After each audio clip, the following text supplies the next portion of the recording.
All right, guys, so this is the back squat. Now, the back squat is one of your staples going to be in any weightlifting program. Now, there's a couple different variations of the back squat. There's high bar back squat, there's low bar back squat, and then, of course, you could go down a lot of different areas with maybe like front squat, you can go to Zercher squat, there's all kinds of different squats. But what we're going to go over in this video is particularly the back squat. And we're going to look at the back squat that are usually most done with weightlifters, and that's high bar back squat. Okay, so first let's go over the squat itself. For squat, it's going to be a little bit different for everybody, but for the most people, you're going to take your hips, go a little bit wider than your hips with your feet. You want to take your toes and point them out slightly. The reason for this is that, let's say I put them in and I squat, it's going to get in the way of my hips. So by allowing my toes to come out, it actually opens up the hips to allow to get into a nice deep squat. Okay, so that's my base. The next thing what I'm going to do is when I squat, I want to make sure that I'm going straight down. For whatever reason, it's probably because of people who do low bar, when they go to high bar, is the first movement that people will do is they'll reach back to their hips and then they go down, okay? With high bar, that's an incorrect because you're taking your middle center of gravity from the middle of the foot to the back of the heel.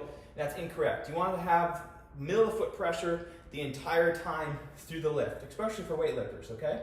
So your first movement should be your hips and your knees bent at the same time to still have that relationship in the middle of the foot.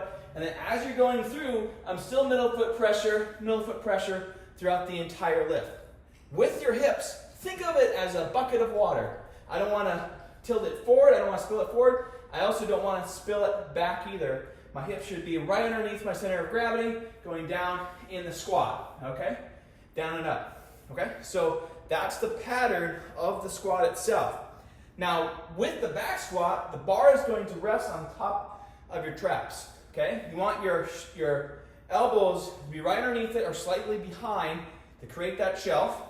With your breathing, you take a deep breath, fill your lungs with air, and then you're going to do a 360 brace. And what that means is you're going to take a deep breath, and you're squeezing your core, the sides, everything is tight, and you're going to hold that all the way down and all the way up, then you let go of your breath and then take a rebreath, okay? That's going to keep yourself core stabilized throughout the entire lift, and it's going to be the safest way to do a squat. So let me demo this.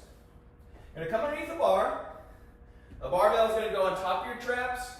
Take one step out, and then setting your feet. Okay, take that deep breath. Brace. Down and up. Brace. Down and up. Brace. Down and up. All right. So that is the back squat, a staple to any weightlifter's program. And there you have it.